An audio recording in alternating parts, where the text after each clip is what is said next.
Welcome to the I'm Him podcast. My name is Matthew King. And once again, we are here with another Ravens content creator. I have Kevin Oestreicher here with me. Kevin, thank you for joining me. If you don't know who Kevin is the host of Locked On Ravens, which you can go check down below in the description on the YouTube channel. So you can go check that out. A lot of great Ravens content. And also, he has a Twitter page that I follow and a lot of great content on there as well. I specifically come to your page for all the video content. And that was actually going to be my first question for you is how do you get like all of this video content so fast? Like, I feel like every single time that I go on Twitter, like you're right on top of it. And I'm just wondering what your process is and also how you became a Ravens content creator as well. Yeah, well, to answer the first part, it's a lot of different processes that go into it and I try to really go and be a page that differentiates different types of content. So I don't just post highlights. I don't just post, like, I guess the memes or whatever you want to call those as well. Right. But I try to be informative with what I do. And I'm always looking for stuff. So my bookmark tab on X or Twitter is just full of stuff. And sometimes I'll scroll for 10 minutes to find one. I have to start using the filters or the different tabs you can add. I still just have all bookmarks and that's it. But for me, it's been a process to kind of grow and kind of change how I tweet. When I first started out, I was very much the, almost like the rah-rah fan. Like, everything's great. Everything's always good. And, over the time of me evolving, I've done Ravens content now for 5+ years. I've realized that, the best policy here is honesty. You're allowed to be a rah-rah fan when things are going well, but when there's something that's not going well, don't try and sugarcoat it. You got to be honest about it. And that, to me, is how I do it. So whether it's, my some inside information, my sleep schedule is practically non-existent. Yeah, I was about to say, you have to stay on top of it. No, it is. And with everything Locked On Ravens, we do every day, 5 days a week, plus bonus stuff that goes out at 6 a.m. I have to stay on top of stuff too, because I've had instances where I've recorded shows with guests. For example, the one that I always remember is Kadri Ismail and I recorded a show right when the Ravens were in the middle of the defensive coordinator search before they hired Mike Macdonald. We recorded our show. And then, like, 11 p.m., the Ravens hired Mike Macdonald. And I'm like, well, that can't use any of this. So my sleep schedule goes, and it is, it's not existent. So the videos that I post, especially the X years ago today, whenever I do one of those types of posts, that's before I go to bed. Like, it's really 5 a.m., 4 a.m. is when I do. So I want to try to differentiate my page a lot. And how I became a content creator was kind of along the same vein, where I did a couple of internships when I was in college. I worked for ABC TV out in LA, and I actually had opportunities, with professional sports teams that I turned down to kind of look more media focused stuff. And it was kind of a time in my life where I wasn't sure what I wanted to do, but I knew I wanted it to be in sports, whether it was, do I want to pursue ticketing? Do I want to pursue PR and all this different type of stuff? And I was able to go work for Locked On as a social media intern back when our social media department was still not really a social media department. I was kind of heading it up. And they offered me the Ravens podcasting role because they didn't have anybody else. The show had been inactive for 6 months, and I jokingly said, "Oh, well, I could do it. I'm a Ravens fan. I know what I'm talking about." And I expected them to be like, "No, we need someone who has more," because I had no radio experience, no podcasting experience. And they were like, "Oh, okay." And I'm like, "Oh, all right. I guess I'm doing it now." So I sent a couple demos in, and they liked my stuff enough and the work I did for them. And I've just kind of been building from there. I started it back in 2019, and I always say, I guess I was the good luck charm in that 2019 season until I wasn't when the playoffs happened. But for me, I think Baltimore, it's really cool to be a content creator in this city specifically, in this town specifically, because I think it's such an underrated, not only sports town in general, but just overall city. And now to see the Orioles doing really well, to see the Ravens, they've had their consistent success, to grow alongside of that with, my podcast, with writing, with working with other shows. It's been really cool. So I could shout out so many different people. I'd probably have you for about an hour if I was to do all that. I won't subject you to that, but it's been a really cool journey. And now, this is what you work for, to cover an AFC Championship game, hopefully a Super Bowl, something where your content does well, you find new ways to create it. And I'm really excited. Hopefully they get this win on Sunday. Right, exactly. Yeah, I'm really hoping they get the win, and congratulations on all of your success. You're doing a Thank you. great job, and I love all of your content. So I appreciate you putting it out there because then I can talk about it, right? Because you put it out there, and then I have it at my disposal. So I appreciate that. But let's talk about the AFC Championship. First of all, are you going to be attending the game? And if you are, what are your plans? If not, do you have like any superstitions or anything? Like, are you going to stay at home? Like sit in the same seat that you're at. Like I'm sure a lot of Ravens fans, including myself, like this basement down here, I will not sit in when the Ravens are playing because every time that they're down here, they'll lose, right? So what are your plans for Sunday for yourself? I'm very superstitious, and I'll tell you a story in a second about that. But for the game, I'm not physically going to it because I have stuff I have to do after for whether it's Bleacher Report, my own show. So I have to get that out pretty immediately after. So I will watch it here. But in terms of I'll be doing pregame content. I'm working with the Ryan Ripken show now, so we'll be doing a live show Sunday because people I think crave pregame content. And it's something that there are a few content creators that do it, but the issue with the pregame content is that shelf life is so small because once the game starts, all everything you said is irrelevant because the game is going on. So predictions turn into reality. But I think it's a really cool way to get that type of engagement, get people excited and ready for the game. And we did one last week and it was awesome. And I'm really excited to do that again. There's not necessarily a superstition I have it here, but I will say in 2012-2013 playoff run, starting with that Denver game, the divisional round, the fourth quarter, I was, in shambles. I was like, the Ravens are going to lose this game. I can't do it. And so what I started to do is I started literally Tebowing.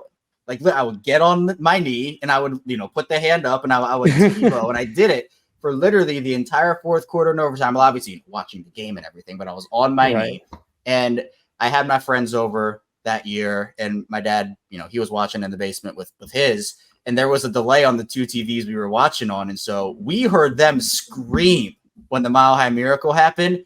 And I was like, they have to go 70 plus yards. Like what's happening? Why are you screaming? And obviously the impossible happened. And I went to the Super Bowl that year and I T-bowed in the stadium. And I was like, look, if I did it and it worked for the Mile High Miracle, I'm doing it for the championship game. I'm doing it for the Super Bowl. And it worked, right? And it won. So maybe I have to get back to my T-bone ways for the championship game in the Super Bowl. But it seems like Lamar and Roquan have the Ravens covered, and they might not need my T-bone magic this time around. Let's talk about the game a little bit. So my first question is all of us are trying to figure out matchups and like what's your favorite matchup to look for. And for me personally, I like the Kyle Hamilton and the Travis Kelce matchup. I think they're going to put a lot of different guys on him. But for you personally, what are you looking for with the Ravens in their matchup? Like what's your favorite matchup in this game? Yeah, there are a few that I like. I'm a big Rashee Rice guy. He's obviously balled out for the Chiefs this season. I'm really interested to see, especially if Marlon can come back. We're not going to really know that until later in the week. But if Marlon comes back, one, where they end up playing him, because you can play him a bunch of different positions, but the Ravens secondary has been so good. It's like, where is he taking snaps away from? And obviously you want Marlon on the field. He's an exceptional cornerback.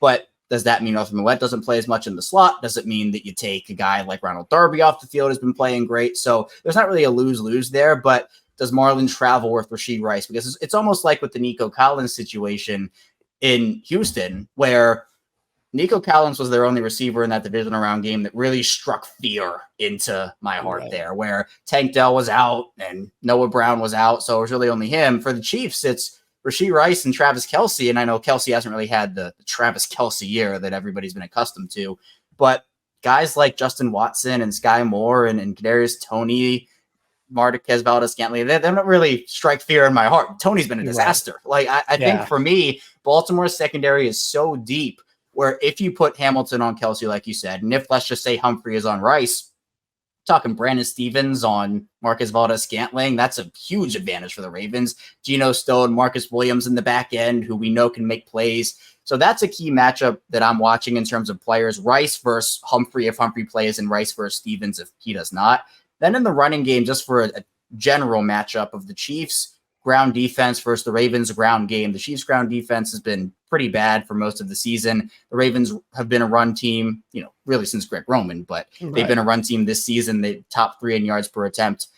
So for me, with Gus Edwards, Justice Hill, Dalvin Cook, can you win on early downs, get yourself in second and short situations, That will in turn, those defenders are going to have to start to creep up in the box. You have to start stacking a little more. You can work play action off of that. You can work rollouts off of that. And with the weapons Lamar has, it's so much more dangerous than what we've seen in these playoffs recently, or when Lamar was last healthy in the playoffs, because it just allows him in the offense so many different options. So that's where I'm looking for, offense and defense for the Ravens, just a couple of matchups there.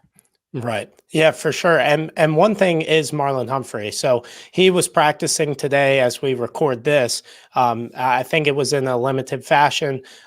With him coming back, like how big of an impact will that be on the game, in your opinion? Because, the Ravens have actually played well without Humphrey. It feels like in all their matchups that he wasn't there. Obviously, he is a playmaker and he is a good cornerback. But how much of an impact and how much will it elevate the Ravens defense to have Marlon Humphrey back on the field on Sunday? It's kind of the same way I feel about Mark Andrews, where Mark Andrews is your best pass catcher, but you can win without him because guys who have stepped up like Isaiah Likely and you can list off a bunch of guys, but Likely in particular, you would love to have Mark Andrews, but you don't need to have him with the way Likely's playing. It's the same thing with Marlon, where Marlon Humphrey's your best corner. And I know he's gotten some flack this season. He has had some rough games, rough moments this year. I'm not going to shy away from those. But his stats have been, even though in a down season for him statistically, he's still been one of the best cover corners in the league in multiple different metrics. And so when he's on the field, it's only a boost for the Ravens defense. Where I wonder, and we can kind of throw Mark Andrews in here too, is how healthy are they? Right. Mark Andrews, the fact that he practiced in full last week and then they didn't play him, and then he's, same thing. He's going to probably practice for the rest of the week in full. That gives me confidence because Baltimore's done that with guys this season, where they'll give them that extra week to get ready, and then they'll be back where they're not necessarily rushing them. But if there's a time to be rushed, the AFC Championship game, you lose this one, you're done. So if there's, like, for example, Joe Thuney, who would not be playing this week with his pec injury if it was any other game. But considering it's the AFC Championship, there is a shot that he actually suits up, despite pec injuries and offensive linemen really not being a great combination when you really think about it. So for Humphrey, if he's healthy enough to go out there and be the Marlon Humphrey we know, he's not going to be 100%. That's out of the question, because just the time of year, nobody's 100% healthy. But if he can even give you 75% Marlon, 80% Marlon, even 70% Marlon, to me, I think that's good enough. And if it has to be on some sort of a pitch count or a snap count, I'm okay with that, because of the fact of the matter that for Humphrey, he has guys behind him that can pick up the slack for him if he needs to go and take a play off or take a couple plays off. It's the same thing with Andrews. Likely can step up and he can be your guy, but then how do you put these guys back into their respective, offense or defense? Because it's going to take snaps away from somebody else. But look, that's a great problem to have for the Ravens, to have all these guys be able to make a play for you, to shut down a guy, to go make a catch. The Ravens have great problems to have. Well, they do have them, and I think I'm really excited to see how they work these guys back in, because Humphrey's a great corner, a great player, and he's been good this year. But if he's not able to suit up, the Ravens are confident in the rest of the guys they have, and they should be, because they played well all year. Right, exactly. And you touched on Mark Andrews a little bit. So a lot of fans have been saying, will Mark Andrews ruin the chemistry, right? Because they're nervous about, if you just plug in Mark Andrews, then Isaiah Likely isn't going to be on the field as much anymore. And it feels like Lamar has started to build a connection with Likely like he did with Lamar. And obviously, Isaiah Likely is a great talent. He's not Mark Andrews, but do you think it will actually affect the Ravens offensively? And because I think a lot of people are nervous that Lamar likes to push the ball to Andrews a lot. I personally think that it's always a great problem to have too many weapons, but I wanted your thoughts on Andrews coming back this week and what you think it can bring to this offense. It can bring a lot. Andrews is one of the best middle of the field workers in the entire NFL. And he's shown that connection with Lamar, like you talked about, where Isaiah Likely's not Mark Andrews. And what I will say about it impacting the offense is I don't think it will impact the overall flow of the offense, but I think it will impact Likely's snaps in a way that the Ravens don't run two tight end sets a bunch. Now, that can change, right? You can work that into your offense if you want to, but people are saying don't disrupt the flow, don't disrupt the flow. Well, if you're talking about disrupting the flow, if you try to throw two tight end sets in the equation and it doesn't work, then that's what I would call disrupting the flow. So it will probably, by proxy, right? Likely's playing tight end one snaps right now. If Andrews comes back, at the very least, it will be some sort of a committee between those two. And rightfully so. Andrews is a top tight end in this league, depending on where you stand on him. He might be the best in your opinion. But for me, both guys can complement the other, and they can use them on the field at the same time. Or even if you want to run, I guess it would be a 2 tight end set, but they're not in line with each other. You can put either of those guys out wide. You can put either of them in the slot, or you can run them both in line with maybe Patrick Ricard and a heavier look. So the Ravens, with those two on the field, and the 2 tight end sets for the Ravens were actually a very efficient combination this year. They didn't run it a ton, but when they did, it was a very good pairing on the field. So Mark is going to come back. He's going to get his snaps, but I'm not expecting him to all of a sudden, no, he's going to take all the tight end snaps and it's going to go to like a 95-5 snap share. Right. Andrews will probably be on some sort of a limit, whether it's him likely comes in for 5 more snaps than he would have, or 10 more. It's going to be some sort of a limit because Andrews, again, is not 100% healthy. It's one heck of a story he's been able to come back from what he has and the amount of time that he has. So for me, likely is great. He gives you, the athleticism, the versatility, the big body frame, but Andrews gives you a lot of that too. They both have strengths and they complement each other well. And while one guy might be a little better at another thing than another guy, I think that, in my opinion, Baltimore does have a lot of different ability to go out there and pursue, what works and what doesn't for our offense, because they've been in such a flow this year. The key thing, though, is don't disrupt it at this point. Yeah, for sure. Yeah, I totally agree with you. I don't even expect Mark Andrews to be even the starter on the field on Sunday. That would just be my thought process of it. I think they're just going to try to bring him in and try to really just bring plays where it suits him and not try to push it too much. I mean, that was a crazy injury that he had. I'm fully surprised that he was able to even come back in general. So great for Mark, but the Ravens offense in general. So the Chiefs defense is basically right behind the Ravens defense, even though people don't talk about it as much as the Ravens defense metrics wise. Like, it's felt like it's been Baltimore and the Chiefs. So this is the toughest test offensively for the Ravens all year. What do you expect the Ravens to do offensively to be able to go after that Chiefs defense and to be successful? I definitely expect them to run on early downs, or at least try to, and establish a flow there early to kind of get the Chiefs on their toes, because what we're going to see probably is with the Ravens, they have been that run-first team this season. It's worked for them. They had almost 200 more rushing yards than Houston did last week, and that's credit both to the offense and the defense. But Baltimore's offensive line is playing super physical football right now. And the way that Ronnie Stanley looked last week gives me a lot of encouragement that the bye did wonders, absolute wonders for him. Tyler Linderbaum has been great. Kevin Zeitler has been great. I know he didn't practice on Wednesday, but we're going to see with that. But the rotation they've been working in, and sometimes you got to do unconventional things to win a Super Bowl, to win a championship. And the tackle rotation is probably one of the more unconventional things I've seen, especially in a playoff setting where you trust 4 guys to go out there. And for defensive linemen, that can be tough because you try to time up an offensive lineman throughout a game. You try to exploit weaknesses and try to read them. Well, if you're going up against 2 offensive linemen or 2 tackles specifically, 3, 4, depending on if you rotate sides or not, that can be tough because you can maybe just never get into a rhythm. So Baltimore playing powerhouse physical football early with the Chiefs, and then trying to work guys like we saw with Odell and Rashad Bateman in the intermediate 2 semi-deep routes, get them, 10-yard gains, 12-yard gains, and then Zay's going to win one-on-one. We know that that's a huge strength in his game.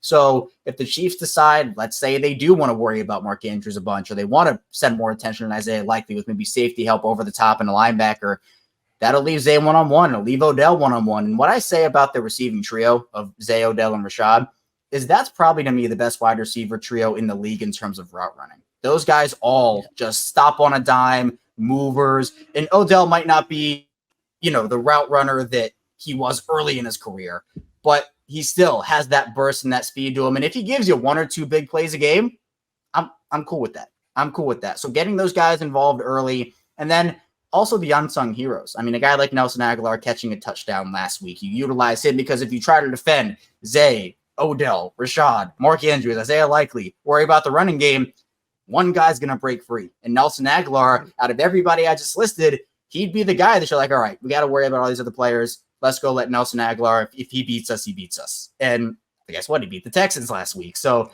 utilize everybody. That's what I've noticed from Lamar too, is he's spread out the football a lot more. And I think it's good for him to be able to do that, to get other guys involved, keep defenses on their toes.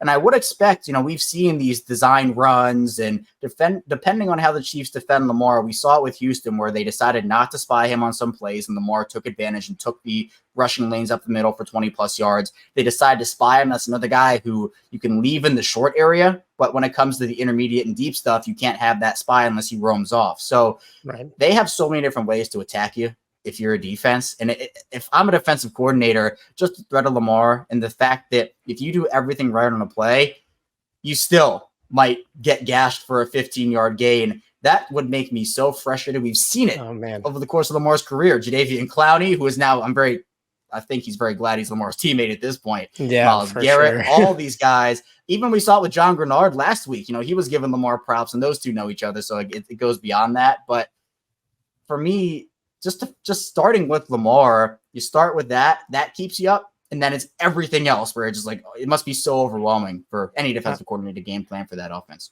Man, I know that I would never want to be a defensive coordinator against Lamar Jackson. I wouldn't be able to sleep because just the way that the Ravens were able, like last week against Houston, they couldn't get, it felt like anything going on offense in the first half except for a Nelson Aguilar touchdown.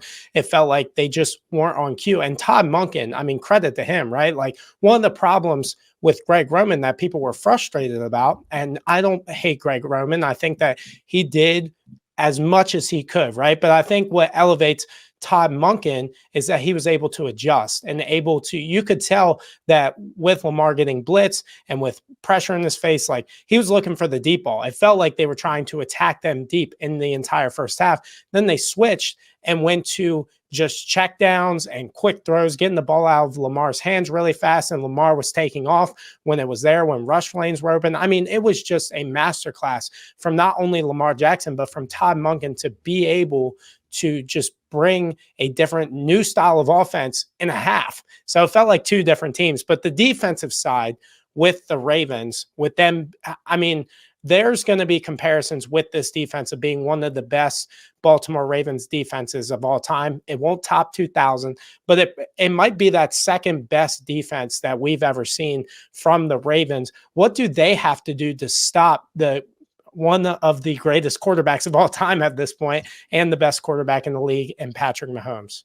Yeah, with Mahomes, we've all seen the highlight tape, the highlight plays. I think if you want to stop him completely, you might have a really hard time, but you can slow him down a bunch. Mahomes will still get probably a couple plays in this game. We saw CJ Stroud do it last week. He was awesome rolling out and delivering throws to the sideline. Dalton Schultz, although he did drop a couple, he and CJ connected for some big plays. Nico Collins was able to benefit off of that. So I expect Mahomes to complete a couple of rollout passes, but what the Ravens can do, and their mindset all year has been, you can take some of that short stuff, and you can take the intermediate stuff, but we're not going to let you beat us deep. They can run two high shells. You can put Marcus Williams as a free roamer back there, and you can creep Kyle Hamilton up towards the line. Geno Stone going to be kind of a roamer as well. So taking out Rashee Rice, again, make someone else beat you. Taking out Travis Kelce too, and again, easier said than done with those two guys. They're very talented.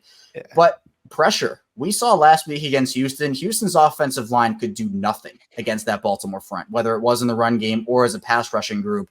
They were getting manhandled all day. So for me, getting that early pressure on Mahomes, and again, with that, he will roll out. He will make some plays. He'll make decisions that, I think he'll make some smart ones, but it just disrupts everything. And whether receivers can work back to the ball, that's another key thing. Something that I like about the Ravens offense is you have guys that when Lamar gets rolled out and, he's on the run, his receivers find ways to get open and work their way back to him to present an available target. With Mahomes, if Rashee Rice and Travis Kelce aren't there, do you trust Justin Watson to do that and give him another target? Do you trust Marcus Valdes-Scantling to do that? I trust him a lot less than I do the Ravens receivers, but it's kind of a crazy thing to say considering all the discourse overall. Right. The hour before you want to go back about the Ravens wide receivers, it's, we're sitting here talking about how the Ravens have a significantly better wide receiver room than the Kansas City Chiefs, which if you told me that 3 years ago, I would have said you're crazy. you're crazy for saying that. So you got to be able to, one, stop the run game too, because Pacheco is I think he's the hardest runner in the league personally. And I know all the memes this week have been all him and Roquan Smith meeting in the middle, gonna cause it what it was, a rip in the time-space continuum or something like that. So you got to stop Pacheco and get him down and put the Chiefs, much like the Ravens, I said on offense, get yourself in a second and shorts. For the Chiefs, keep them in 2nd and long, 2nd and 9, 2nd and 8, 2nd and 10.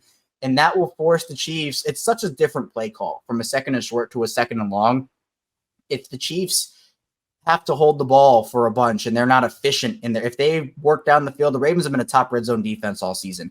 If they hold the ball for 10 minutes and get a field goal every drive, and the Ravens go, all right, we're just going to walk down the field in 5 minutes to score a touchdown. The Ravens defense has been, if they can hold the whatever team it is, this week is the Chiefs, if they can hold the Chiefs to a field goal or a punt on every possession, they're more than confident in their offense. And I am too in Lamar, that they can beat you that way and it won't really be close. So stopping the run game, making the Chiefs one-dimensional on offense. And look, I think the crowd's going to have something to do with this too. I mean, Houston is a younger team. So I think that when you talk about those pre-snap penalties and how electric it was in that stadium, you get one pre-snap penalty if you're a young team like that, and it just gets in your head. It messes with you. We know Patrick Mahomes and Travis Kelce and Andy Reid, they don't care about that stuff. They're two-time champions. They've been there. They've done that. Now, this will be Mahomes' 2nd road game, the first one being last week in Buffalo in the playoffs. But you look at a guy like Jawan Taylor, who was the most penalized player in the league this year, averaged 1 penalty per game. Maybe that penalty is a drive killer, a momentum stopper, and then the game flips around. With the way that maybe Joe Tooney might not play or might be limited, the crowd noise could have something to do with that too, and that could in turn put the Chiefs in a 2nd and long situation. So it's not just about the players on the field. Fans are going to have something to do with it too, and that's why I think it's important. We see all the tickets and everything this week. It was a huge conversation last week. Obviously, prices are, you talked about it, a bit different this week, but I think for me, the crowd noise is going to be another part of it, but the defense, regardless, I think is going to be ready to play because they haven't shown me anything else. They've been ready to play all season. Yeah, for sure. I'm really excited to be at that game just because last week when I was at the Houston game, I mean, the crowd noise, like from the start of the game to the finish of the game. Now, after that punt return, it got a little bit quiet. So I think what Mahomes and the Chiefs need to do is score immediately, right? You need to put the pressure on Baltimore and get the crowd out of it. I think that is such a big advantage for away teams. And I just don't know if the Chiefs can come out as hot as they usually do against teams against a defense like Baltimore. So it's going to be really key for Baltimore to make sure that Mahomes does not get comfortable in that first quarter, because I think that'll dictate the rest of the game, right? You can take away a lot of confidence out of an away team if you put more pressure on them at first than they do on you. Kevin, once again, thank you for joining us. I have one more question for you, and then I'll let you go. What is your score prediction for this game? Please let me know that the Ravens are going to cover this weekend because I'm going to put a bet on it. I think for me, if I had to go a final score, I'll probably say Ravens will win. I'll say like 8 or 9. I'll say 8 or 9. I haven't kept up in terms of what it is right now. Do you know what it is? The spread? The spread, it's 3.5. Okay, so I think they'll cover that. I think I'll go anywhere from 8 to 9 points. I'll probably say maybe like for an unconventional score, 29-21 or something along those lines. I think Baltimore's offense is humming right now, and this is when you wanted them to peak. I mean, you didn't over the course of the season, they've found their identity. It's taken a while. It's been a process, but you didn't want them to peak in October or November and then come crashing down right around now. You want them to peak right now. It's exactly what they're doing, and obviously, hopefully, the peak is going to be the Super Bowl. That's the final peak for them. So I'll say 29-21 is kind of a score for me. I'm still kind of sorting through everything, so I think there are plenty of ways the Ravens can take advantage of the Chiefs, and especially when you're talking about just how locked in they are from a leadership perspective. They want nothing more than to win this Super Bowl. They're not content with making the AFC Championship game. It's Lamar's first one. Will there be a little nerves or some jitters? Maybe, but I don't expect it to last long. The rest conversation is over because they won a playoff game. That was more of a nerve thing for last week. So I think we can put the 2019 Ravens to bed. And while you can't necessarily rewrite that chapter in history, you can go and you can make a new one that will make the other one irrelevant. And I hopefully that's what the Ravens will do here on Sunday. And hopefully the Super Bowl will also result in a win if they make it there. Yeah, for sure. Who do you think they'll play real quick? San Francisco did not look good. They did not look good against the 49ers. Now, maybe that was rust and they'll be able to beat the Lions here. The Lions would be the better story, but I think the 49ers have the better roster. And even though I might not be as high on Brock Purdy, I still think he's a good quarterback. Don't get me wrong, but I'm not necessarily as high on him as others are.